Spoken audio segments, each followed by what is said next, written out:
Homosexual marriage. This video is designed to be instrumental in understanding homosexual marriage and Proposition 8, the gay marriage amendment that will be on the California ballot in November. In light of the overwhelming reporting against the amendment, this video is designed for those who have the intellectual curiosity to see the other side of the issue. First of all, we shouldn't be forcing our morals on other people. We need to understand that marriage has two parts. For example, when I was married to my sweetheart, she and I were married in a ceremony that was a fairly private and exclusive ceremony.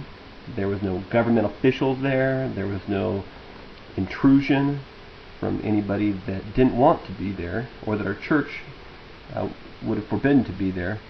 And I didn't ask the government to enforce that ceremony, and the government would never prohibit it.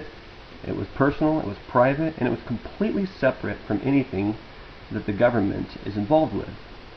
The second part of our marriage was we went down to the county offices and we got our marriage licenses and we signed them. There were some documents and the county put these things on files to show that we were married, and my family wasn't there. There wasn't any ceremony associated with this, but this was the second part, and this was a component where the government says that in our eyes you are now married as husband and wife. With Proposition 8, the first part of the marriage, same-gender relationships, they're welcome to go forward with them. We don't want to stop them, hinder them. They can have their ceremonies, they can have their churches and their friends and their parks and wherever they want. They can have these ceremonies.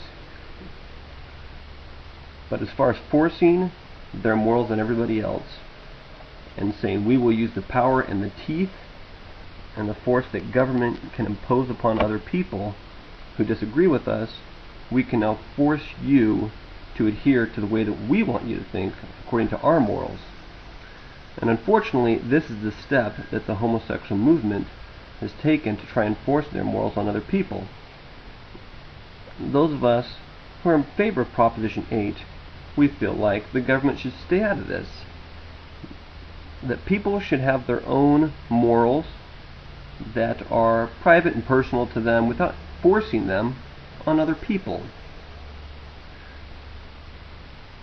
This also will affect what children are taught in school, because if we enforce that the definition of marriage has to change, then we have to force that parents' children are taught things that the activists want them to be taught. The activism and the force that the homosexual movement is imposing on our society is really quite disturbing to many of us, because we think that people should be able to think and choose what they want for themselves and for their children. Well, I certainly cannot come up with all the infinite ways that individuals may use the courts to force their morality on other people. A doctor recently in California was encouraging a couple to go elsewhere to get artificial insemination, and he had his freedom taken away, and he was forced by the California courts to facilitate a child being born into a home without a father. Now, you and I may disagree whether or not it's okay for to force a child into a home without a father, but it is inappropriate to force this doctor to participate and facilitate a process when he would rather just sit on the sidelines. How far will the homosexual community go in forcing us to do whatever they want us to do at the moment? Their religion, who have very personal, sacred ceremonies, who may not have their religion ceremonies open to people who live lifestyles contrary to the principles of their religion. It is no longer stretched to think that these individuals may want to use the hammer of government to beat down any moral structure in this country to impose their perception of morality on the rest of us. It is important that citizens of California uphold the freedom of people to use their own moral choice to exercise the dictates of their own conscience. The next point is to facilitate the equality of people. This is important in the discussion. For example, a person who has same-gender attraction should have the right to marry the same people that a member of the heterosexual community has. And this is the same rights, not additional rights. And so often this is twisted. And they certainly should be given the exact same rights. For example, when I was single, there were certain women that I could marry and there were women that I couldn't marry. And those exact same rights are given to every person, regardless of your inclinations. They should have the exact same rights as I do. I think that is an important thing to understand, and it's often been twisted. One point that is often brought up is that heterosexuals should focus on their own heterosexual marriages and their own families. And I agree that it is important that the heterosexuals that are involved in this discussion are focused very exclusively on their heterosexual marriages. So how does a homosexual marriage affect a heterosexual marriage? I guess that's the question.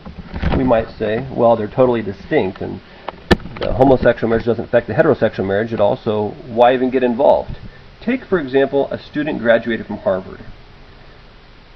He jumps through the academic hoops, works hard, gets shown to be that he is one of the brilliant students according to the tests that they can give, and he earns this degree through the hard work and necessary perseverance. Now, conversely, suppose there is a community college in your own neighborhood, and suppose that this particular community college, it just happens to attract a lot of high school dropouts and individuals who couldn't make it into some of the more prestigious universities. And suppose that the members of this community college say, we demand that this community college give us all Harvard engineering degrees. Now, you can clearly see how that would affect the students at Harvard, and received a very distinct status in earning their degrees. Now, members of the homosexual community would say, we just want some sort of recognition. We don't have to call it marriage, but we want some recognition. Maybe they can call it garage. I don't care what they call it. Just call it something different so that it's not confused with this institution that the members of the heterosexual community have worked so hard to preserve and make it prestigious. And no matter how hard you can twist it and spin it, a homosexual union is different than a heterosexual marriage. And we can disagree how different they are, but there is some difference. In just the way that a graduate of Harvard and a graduate of a community college are somewhat different, or even a graduate of Yale and a graduate of Harvard could disagree how different they are in their academic credentials, which one's better, but they are different. The next point is that we should not take the rights away from anyone. I believe that the individuals with homosexual tendencies should have the same rights as somebody who does not struggle with this. Fortunately, we have laws on the book to protect people who do not struggle with these tendencies. We shouldn't tease them, make fun of them, persecute them, or be unkind towards them.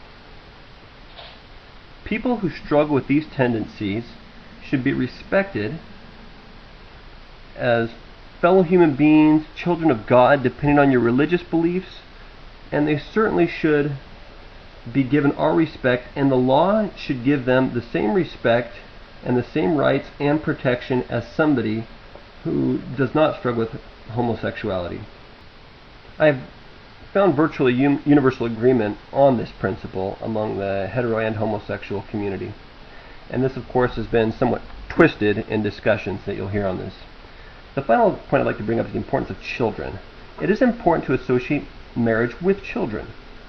These are just some thoughts I've had while I've been thinking about Proposition 8, and I encourage you to get out there and vote yes on Proposition 8 in November to preserve marriage for the children, if nothing else.